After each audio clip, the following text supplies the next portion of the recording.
welcome back to my channel and welcome to this week's vlog. I am Ashley if you are new. And if you are new, please go ahead and stop what you're doing. Do me a quick favor.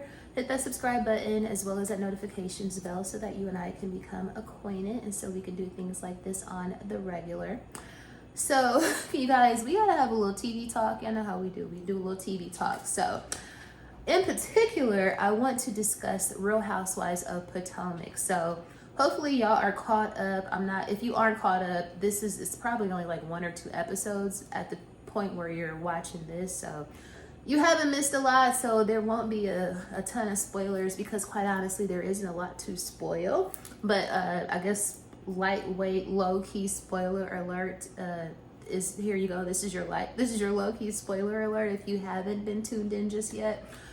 I will start by saying that it's refreshing for them to have added new cast members.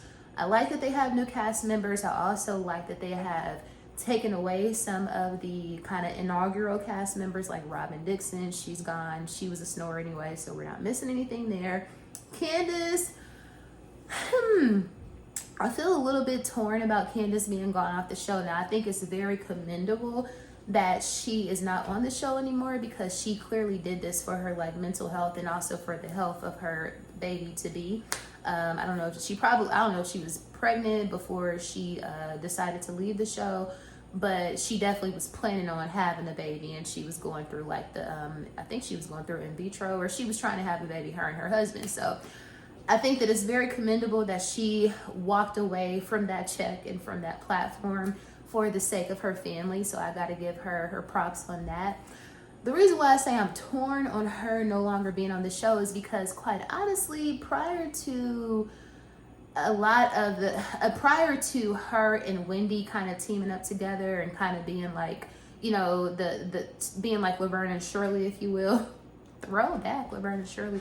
But prior to them kind of linking up, I wasn't the biggest Candace fan. Like I wasn't the biggest Candace fan, but I did like her and Wendy as a duo, as a dynamic. So I do miss that. And I also, regardless if you like Candace or you don't like Candace, you cannot deny that this girl is very quick-witted, and she got some of the most legendary quick reads. Some of the nastiest reads, I would say, some of the most below-the-belt reads.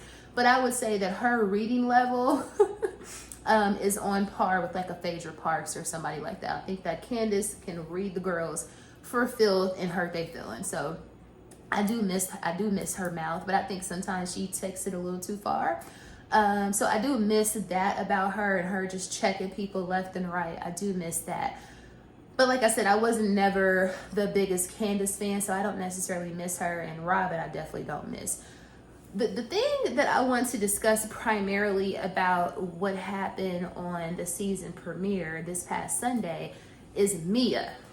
Now, Mia, come to the table. Come to the table, have a seat. We need to talk. So, Mia, I'm not feeling her right now. And I'm going to tell you why. Now, you can say what you want to say about Mia. She's a former stripper. She's a gold digger. She's this, she's that. Whatever. My problem with her is that it's the way I feel like she's exploiting her kids, and I don't like that.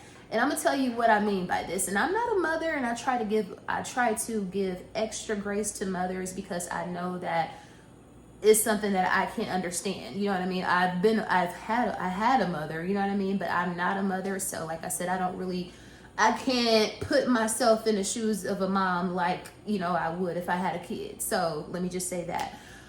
But what I don't like is that obviously you guys know that Mia, part of her story from last season into this season is that her son, that's supposed to be Gordon G's, her husband, she's saying that she doesn't know if that's his son or if that is her new dude, which is her old dude, Ink, if it's his son. Now, we already saw that my friend just texted me and told me she's going to Jamaica for her birthday. I'm so excited for her. Shout out to P. I know you ain't going to see this, but her birthday's coming up. Shout out to P. So this is the reason why I'm talking about this situation. Like I said, this was something that started like during, I think on the finale of last season, and it's kind of carrying on this paternity thing it's carrying on into the new season, right? What I did not like about this past episode, the premiere, is, so what pissed me off about Mia in this last episode was she was out like on a family like date with her, G, and their 2 kids. So they went to go have ice cream. The kids are in the scene. Like I said, they're going out to get ice cream as a family. In this scene, they're talking about the paternity of her son Jeremiah. And the camera keeps like panning over to like show him as G and Mia are like are not in the camera or not in frame at that point, and they're like they keep showing the little boy. This little boy probably not even 10 years old. Like let's he's a little boy in elementary school.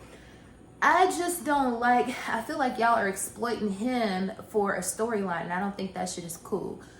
Because it's like, you could say production, they didn't have to pan over to him, and they didn't have to, like, every time they talking about it, oh yeah, Jeremiah, and then like they have a click to show the little boy. I thought that shit was mad tacky.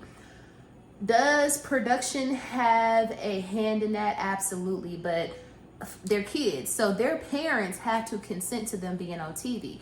Not only have y'all consented to them being on TV, and I'm not judging you for that.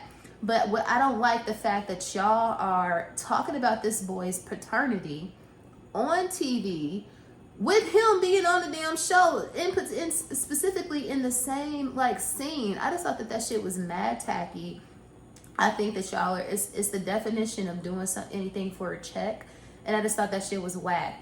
It's funny that later on in that episode, Giselle, and I want to say, who was it, Giselle and somebody else, was basically saying that they don't think that Mia was protecting her kids. And I'm like, that's what they were talking about, that particular scenario about the kids coming and telling G that they saw their mama in bed with another man and all of this stuff, or with Mr. Ink, which is her now boyfriend. I don't think that that's necessarily a lack of protection of the kids, but I do think that you talking about the paternity of your little boy with him being on the same show is lack of protection for him. And so they have a point. Just overall, I don't know if you're protecting your kids, because listen, this is 2024. These kids have access to all devices, to all platforms of media. So, and you know that these little kids is probably at home, like his classmates are probably at home watching the show with their parents, and they can clearly, they see their friend on TV, right? They can clearly come to school and be like, Jeremiah, you don't know who your daddy is, you got 2 daddies. Like, that is something that could scar a kid for life. Like, I don't think that if he was a grown man, if you are grown and you consent to, okay, let me find out who my father is at this point, then that is your decision. You've grown, you can make your own decisions, but he can't make his own decision. Even if he's saying, oh yeah, I want to be on the show and I don't mind, he don't know what he want and what he like. And that's the reason why you as the parent is supposed to protect him. And I just think that shit is very irresponsible. And I think that, and I understand that you need a storyline, but I feel like you could have left that part out.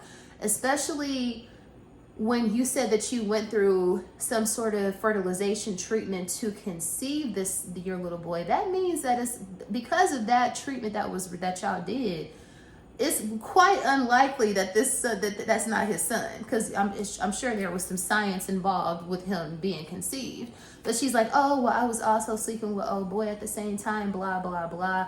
Like I said, for me, when it comes down to the paternity, something personal about this little boy or about a child, I don't think that y'all should have that on TV. And I especially don't think that y'all should be talking about it in the same scene with the same little boy. And then, like I said, he can go to school and get picked on and talked about and bullied about this situation.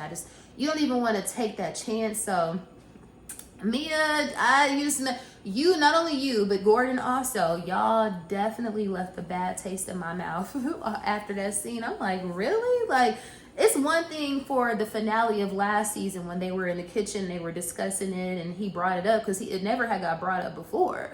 So when he brought it up on camera, it was one thing to do it with just him and Mia talking about it on camera. But for y'all to do it in the same scene with the little boy, I just don't like that shit. Please tell me if I'm tripping. If I'm tripping, If it's not that deep, comment down below. Let me know. We could talk about this in the comments. But I did not like it. And I was like, wow, Mia, what won't you do at this point? What won't you do for a check? Like, there has to be some things, and your kids, exploiting your kids should be the number one thing that is off limits as it pertains to gaining a coin, girl. Like, damn, and I love a coin, but damn. Yeah, but I just had to share that with y'all, because that girl, like, when I say, as you could tell, she wore me out with that. I'm like, girl, ugh. And not only that, but I don't even like her looks, like her little confessional looks with her little bob and stuff. I'm like, girl, I'm not feeling the looks. Oh, and then also Miss Karen. Now, I know the whole setup was about Karen and her DUI or DWI, whichever one you call it. I don't even want to know the difference, because, girl, I don't want one. But what I will say, and I love the Grand Dame. To know me is to know that she's really the only reason why I even watch the show. I love her. I love how grand she is. I love everything about Karen Huger.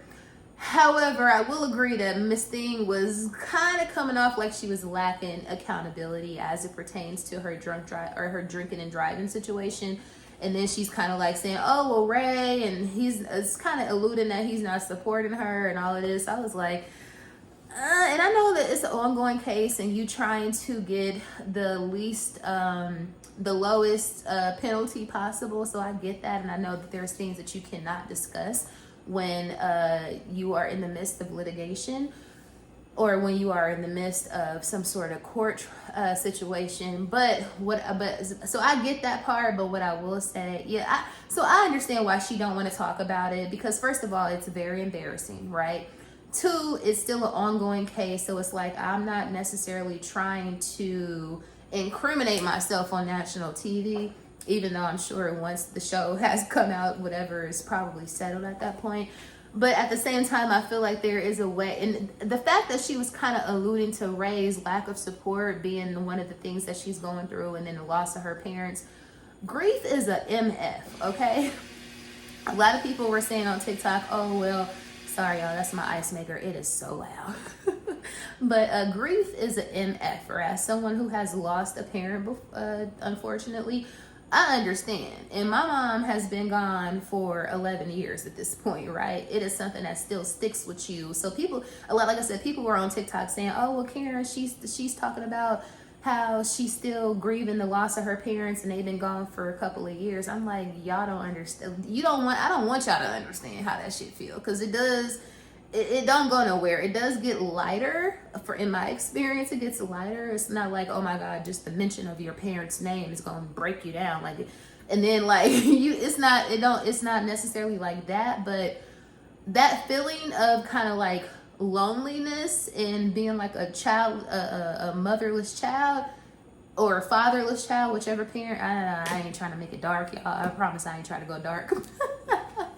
I'm not trying to make this dark, but that feeling does not leave you. Trust me, it does not leave you. So no matter what your age is, no matter how long your parents have been gone, it don't leave you. I promise you, it doesn't leave. So I would never say, oh, well, she probably isn't grief. I think I would never say that that's a cop out by her saying that she's still grieving her parents. I wouldn't say that, because I believe that she's absolutely indeed probably still grieving her, especially both of your parents too, girl. Like, woo. But so I can't even imagine how she feels. But I just feel like you have to take some sort of accountability in all of your actions. But like I said, I think that I have to give her the benefit of the doubt, because this is on TV and you're still going through the legal process. So you're not about to say, oh, I shouldn't have been doing that. That shit is on me. Like, you're not going to say all of that when you trying to not get no jail time, or you're not trying to be on probation for 5 years, or whatever the case may be. So I get that part. I don't know what they expected for her to come out and say, but I just thought that the Ray point, like kind of throwing him under the bus, saying that he was kind of not supporting you, that part is what I was like, I probably would have left that out. But the parent thing, I think is valid. So that's all. And not so much on Miss Huger. Like, I know that she, it's like y'all been trying to like get a chink in her armor, like trying to discover a chink in her armor, because they know that she is the Grand Dame and she is the girl and she is Potomac. So it's like y'all really just trying to like come for her and make people feel away, but people ain't gonna feel away. Like we love Miss Karen Huger. She is who she is, and we love her. So and also as far as like a DUI or a DWI, that can happen to anybody, you know, unless you just absolutely not drinking at all. But anyway, enough is enough. I've spoken enough. Did you watch RHOP? If you did, what are your thoughts? I can't wait to see, because I think Kiana, the girl from last season who got hit in the head with the bottle by Sesame Street, she's a permanent cast member now, so I'm super happy for her. So I'm gonna be glad to see her and her scenes and stuff like that. But it's low-key kind of given that it's gonna be boring again. that's kind of what it's giving me. But I would love to know your thoughts. Did you watch it? If so, what did you think? Please comment down below, let me know. And before we get into this thing, if you are new, girl, again, please go ahead and hit that subscribe button, because we would love to have you over here as a part of the family. If you are returning, I love and appreciate you so much. And with all that being said, girl, let's finally go ahead and get to the actual vlog. So this is my contribution to fall decor, and this is literally it. So I have my 2 pumpkins. I'm pretty confident those came from the Target dollar spot at some point years ago, back when the stuff was really $1. And then I also have this skull decanter, and that really wasn't even for like Halloween fall decor. I got that because it was like I was gonna put like some black liquid in there, because it was for me giving like McQueen vibes, and y'all know I love McQueen. So I was gonna put that like on a bar card back in the day. But anyway, at this point we're just gonna say that this is our fall spooky season decor. Yeah, that's all I got for this occasion anyway. Shout out to my boy Quan. Love Quan. He be knowing he's a foodie and a fellow big back like myself. But anyway, he put me on this natural guava cherry flavored lemonade from Publix. Like, if you know, you know, the Publix lemonade always slaps, especially their flavor lemonade, like the blackberry and the mango and the strawberry. But for this, they have a limited edition, this natural guava flavored, natural guava cherry flavored. Y'all, this shit is so good. That's what I have right here. Even though I'm drinking it in a wine glass. I drink everything in a wine glass. I try to romanticize everything in life. But later on, I will be adding some Tito's to this, because I feel like it's going to be really good with the Tito's. But y'all, if you live in a place where they have a Publix, this is actually on sale this week for $2.50. I done went through half. This is a small, like half a gallon. Is it half a gallon? Yeah. And I may or may not have had like 2 or 3 glasses already this morning. So, but it's cheat day, so why not? This is amazing. Shout out to Quan.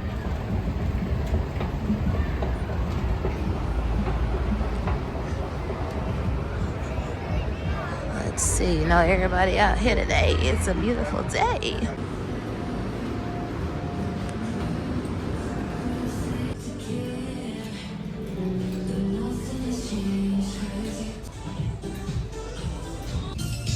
So these are cute, and they're my size. I just got a shoe. These are cute too, little mesh babies. I'm here for the mesh trend. Super cute. This is cute too. I'm here for the blazers, especially the one that already has like the sleeves scrunched up. Super cute. So this is the shoes on the foot. They are a little too big. Yeah, it's a size 40. So this is what I love about, this is what I call a good legging. Something that is like super thick spandex and high-waisted. Like, I love a high-waisted legging. I'll be ordering these. How freaking cute are these little Chanel dupes? They are so freaking cute, y'all. They have them in black on black too. H&M for the win. Stylish stuff, but affordable. So the goal for today is to do like a progressive brunch / lunch. So essentially going to a different place for each course. I'm gonna do it kind of in reverse, because I'm about to go to Yard House and try out their bread pudding, because Sonya just rants and raves about it. So we're gonna start there first, and I don't know where we're gonna go for like the other courses, but let's go, let's do it. Always a vibrant celebration out here.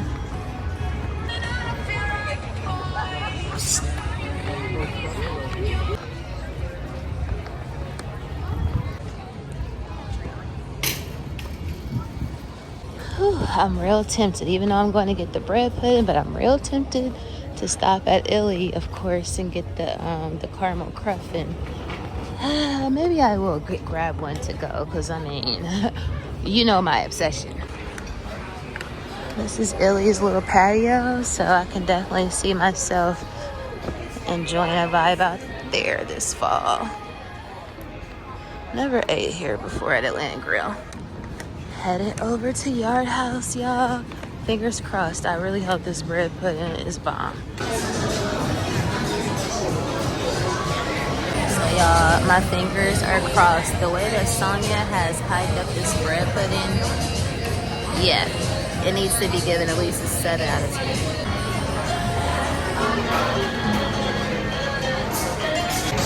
So I got a a passion fruit.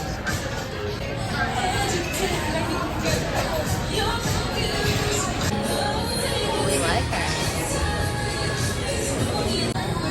It looks good, guys.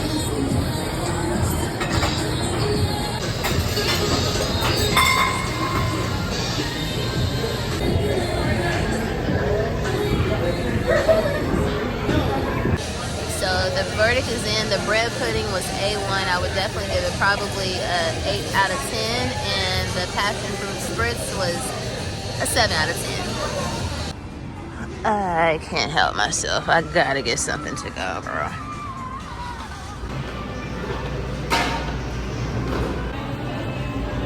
I didn't know they had gelato. They look good. You know who I came for?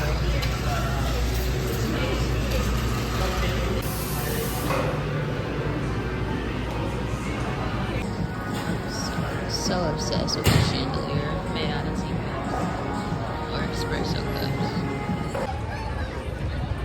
Somebody over here selling plants, but they're small plants, but plants nonetheless. But if you ask me, I'm just curious.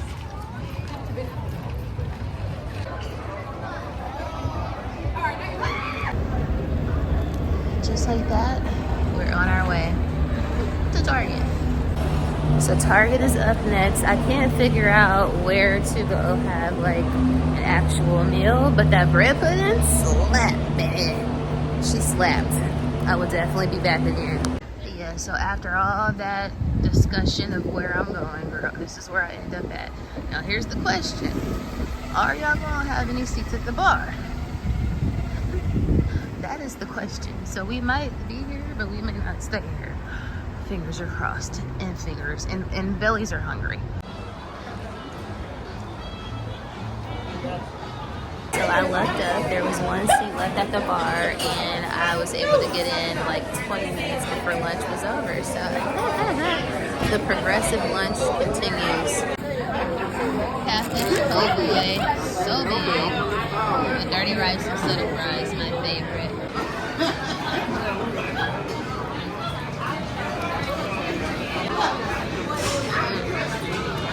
So good, y'all.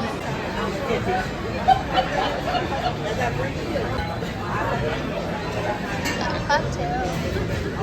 Next spot. Did you guess it? You know, this is an absolute must. At least, I would say once a week, but I also had an online order, so we'll say twice. You know, they already got their Christmas decorations out. And of course, it's Target Circuit Week, so I think all the clothes or sweaters, sweatshirts, and bottoms are 30% off. We love that. Okay, Target. You might be wildin' with this one. You just might be wildin' with this one.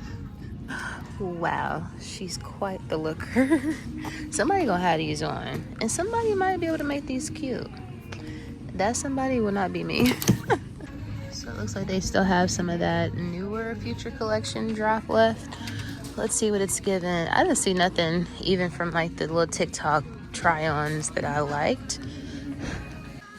I definitely was not necessarily feeling this. Something about this is giving fire and brimstone. So, yeah, I don't like none of this shit.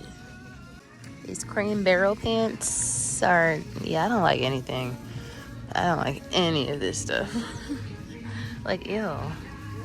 I hate you guys, so just coming to end off the vlog. I had a long day of errand running. Of course, y'all went out with me. My initial goal for the day was to take some stuff back to H&M, so I still did that, but I still ended up picking something up.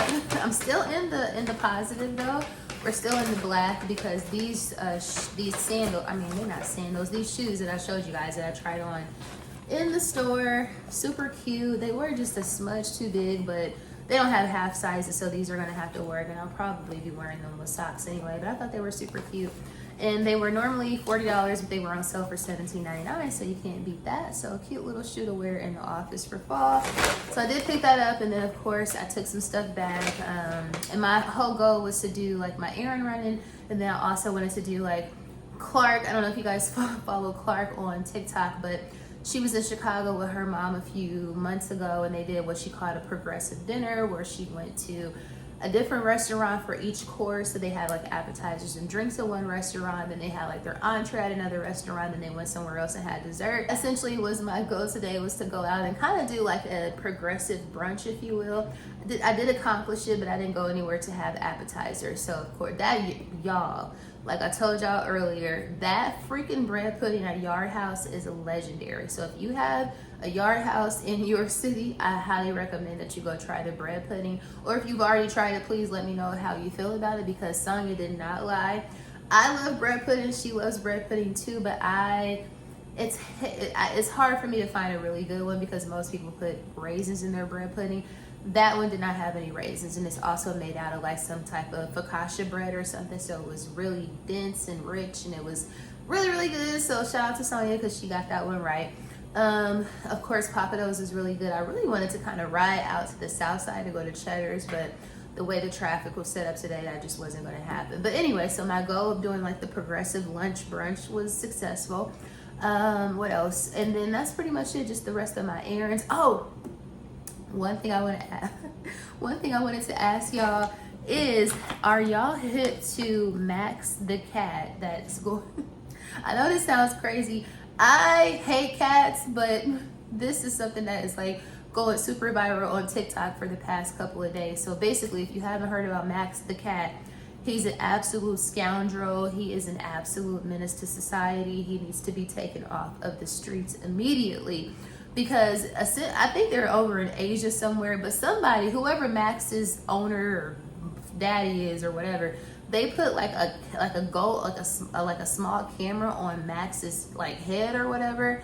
I don't know how it's attached, because when I tell you he is a menace and he be in the streets just causing all types of havoc, picking on cats, beating cats up. Like, he's an absolute, like, I'm not even exaggerating, like, this cat is an absolute menace to society. So, like I said, his owner put attached a camera, like a GoPro or something like that, to Max's head, so you can see what he sees or whatever when he's out in the streets, y'all. When I say kicking up so much mischief, he is an absolute bully. He is the neighborhood, like, heathen, like. If you please go on TikTok and type in Max the cat so you can see what I'm talking about. Like, for me, I'm somebody who absolutely despises cats, so to see what he does, like, on a day-to-day, like, just his point of view and how much of an absolute terrorist he is, he's living up to the reasons why I fear cats and I do not rock with them. Like, that behavior is exactly what I think cats do, and he's proven that. Like, when I tell you he be outside beating all the cats up, making them cry, he be chasing them, he's just a horrible cat. He's a horrible cat. But everybody was talking about him on TikTok, so I would love to know if y'all are hip to Max, because he is an absolute, he needs to be put down. But anyway, so I'm in for the rest of the night. I'm just going to unwind. I'm going to edit the vlog that you guys are watching now, and I think I'm going to try to get into the Penguin on HBO or on Max because everybody is saying that it's so good. I tried watching like the first episode and I was distracted, so I'm going to try and go in and watch it again. So that is what I plan to do for this evening. So if you made it to the end of the vlog, thank you so much for watching. I appreciate y'all so much. Please don't forget to like, share, comment, and subscribe, of course, and I will see you guys and dolls in the next vlog.